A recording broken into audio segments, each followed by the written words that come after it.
You are a current member of the Ryan Opera Center, Yes. and it's a wonderful program. How do you feel that being a part of this program is helping you to shape yourself as an artist before you are launched into your career?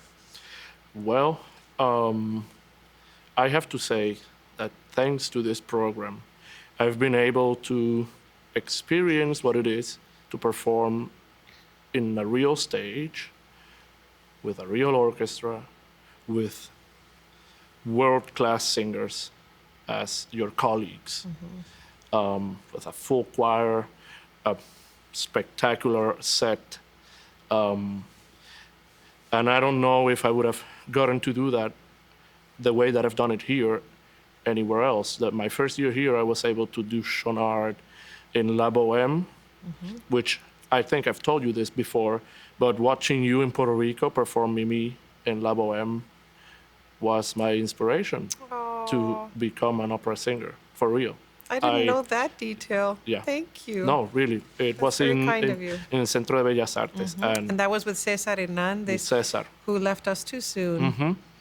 Beautiful tenor, yeah. Yes. Oh. But I remember going that night. I went by myself because tickets were a little expensive, and we could only I could only go myself. So my parents dropped me off, and I went inside and I saw the show, and I was like, yeah, That's what you wanted to do. this is what I want to And do. I think it must have meant something to you to see that the protagonist, I think the whole cast was Puerto Rican, Everyone was Puerto Rican. right? Yeah.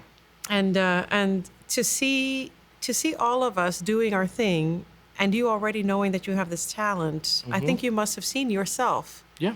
which is important. And I think it's something that many companies are now very sensitive about, is making sure of the diversity in casting Yeah. and in other roles in the company, so that everybody, the community, can see themselves reflected on stage. Yes. That's real life. Indeed.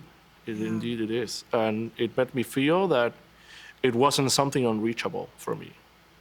Nice. That I saw all of you up there, and I saw the passion that you put into everything and throughout the whole show, but also the work, because I was already taking private lessons, so I could appreciate to a degree, not the same that I can now, but to a degree I could really appreciate what all of you were doing.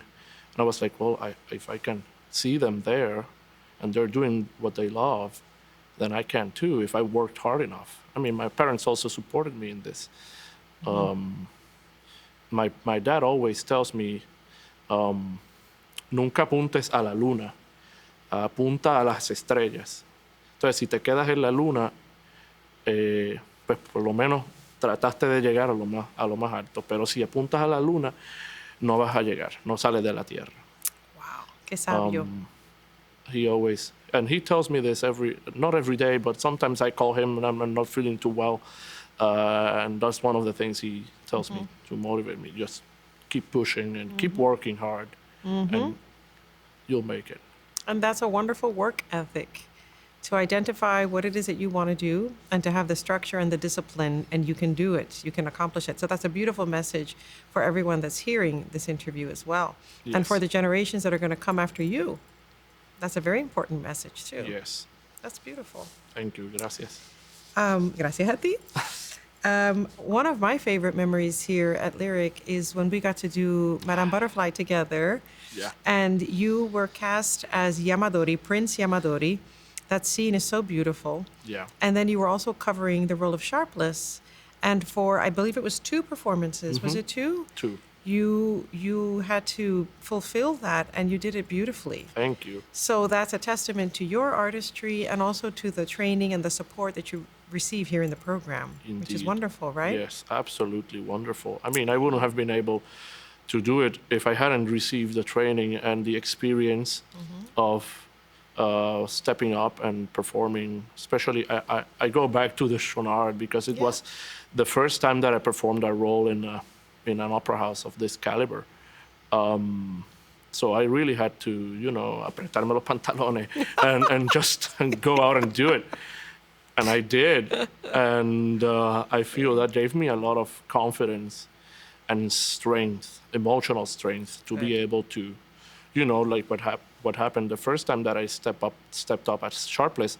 I was parking my car, and then I got a call from Because rehearsal. Yamadori comes in Act 2. Right. Sharpless is in Act 1. Yes. Right. Yes. Right. And I was arriving to the opera house. Still, I wasn't even here.